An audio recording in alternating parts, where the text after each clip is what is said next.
ನಮ್ಮ ನಿರೀಕ್ಷೆಗೂ ಮೀರಿ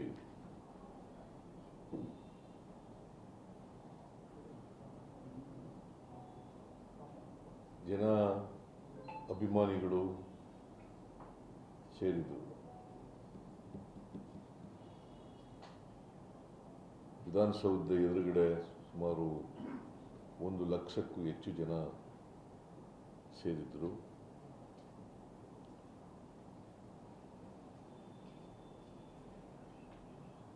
ವಿಧಾನಸೌಧದ ಮುಂದೆ ನಡೆದಂಥ ಸಮಾರಂಭದಲ್ಲಿ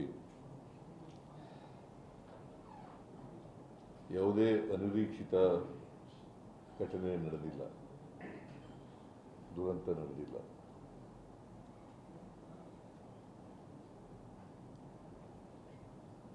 ಆದರೆ ಚಿನ್ನಸ್ವಾಮಿ ಸ್ಟೇಡಿಯಂನಲ್ಲಿ ಈ ದುರಂತ ಆಗಿದೆ. ಯಾರೂ ಕೂಡ ಇದನ್ನ ನಿರೀಕ್ಷೆ ಮಾಡಿರಲಿಲ್ಲ. ಕ್ರಿಕೆಟ್ ಅಸೋಸಿಯೇಷನ್ ಅವರು ನಿರೀಕ್ಷೆ ಮಾಡಿರಲಿಲ್ಲ,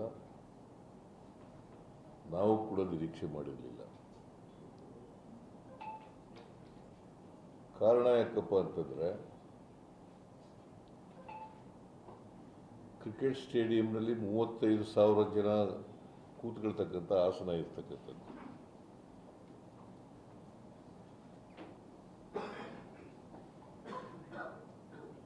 ಕ್ರಿಕೆಟ್ ಸ್ಟೇಡಿಯಂನಲ್ಲಿ, ಚಿನ್ನಸ್ವಾಮಿ ಕ್ರಿಕೆಟ್ ಸ್ಟೇಡಿಯಂನಲ್ಲಿ 35 ಆಸನಗಳಿರ್ತಕ್ಕಂಥ ಸ್ಟೇಡಿಯಂ ಅದು. ಆದರೆ 2-3 ಲಕ್ಷ ಜನ ಬಂದ್ಬಿಟ್ಟಿದ್ದಾರೆ.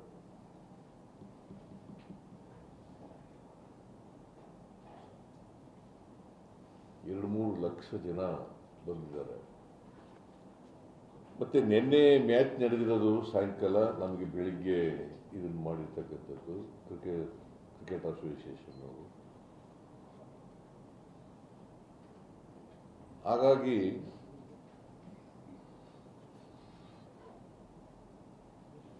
ಯಾರು ಕೂಡ ನಿರೀಕ್ಷೆ ಮಾಡಿರಲಿಲ್ಲ.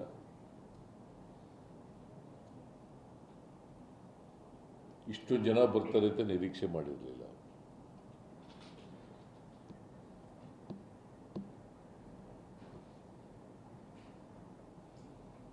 ಸ್ಟೇಡಿಯಂನಲ್ಲಿ ಎಷ್ಟು ಕೆಪಾಸಿಟಿ ಇದೆ ಅಷ್ಟು ಜನ ಬರ್ಬೋದು, ಅದಕ್ಕಿಂತ ಸ್ವಲ್ಪ ಜಾಸ್ತಿ ಜನ ಬರ್ಬೋದು ಅಂತ ನಿರೀಕ್ಷೆ ಇತ್ತು.